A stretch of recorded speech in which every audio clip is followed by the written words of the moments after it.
చిట్టి అన్నది. కాదు కాదు ఏంటి రాక్షసుడు వస్తాడు నేను ఫైట్ చేయాలి అని చెప్పేసి అన్నది. ఇక తర్వాత ఆలోచించి కాదులే నా చదువు నాకు తిరిగి రావాలని కోరుకుంటా.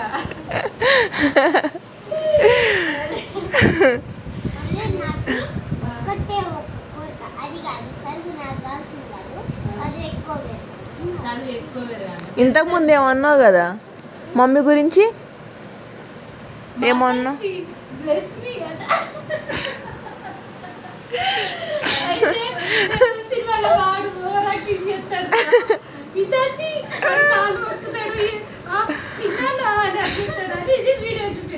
అంటే నువ్వేమంటావురా మాతాశ్రీ అంటావారా అనగానే మాతాశ్రీ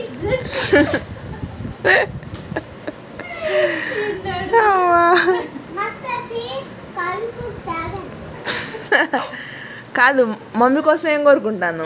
ఏమో చెప్పినావు నువ్వు మమ్మీకి ఏదో అయింది. పొట్టలా మమ్మల్ని తీసుకుంటాయి కదా తగ్గాలని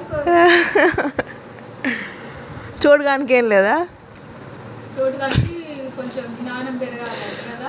జ్ఞానం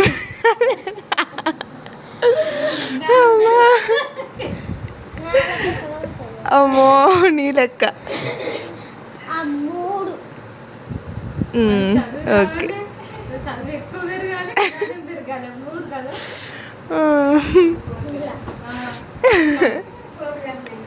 చూడడానికి ఆ మూడు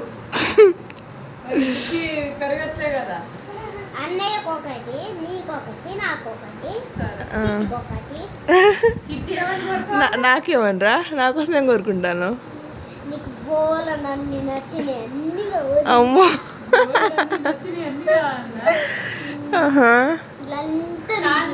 ఓకే నచ్చినాయి అన్ని చెప్తలేడు కదా మరి. దేవుడినే ఒప్పుకోండి బాగుంటే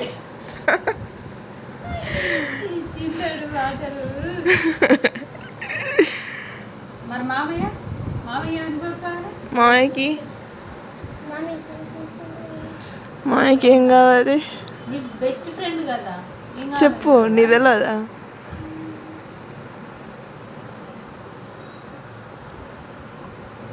ఆలోచించి చెప్పు. మామయ్య నువ్వు ఇట్లనే కోరుకో, మీ మమ్మీని మీ మాతాశ్రీ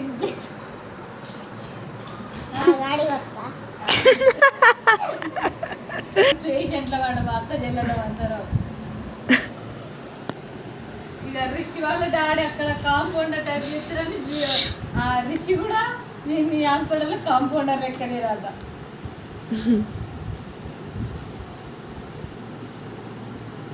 మాకు మళ్ళీ ఏంటి రోగాలు కూడా సౌందర్యకి షో నొప్పి అట, ఏంది పొట్టిదానికి ఎప్పటికి జ్వరం తలకాయ నొప్పి అట. నాకేమో పొట్ట నొప్పి అట, శ్రీకళకేమో ఏమో అన్నది.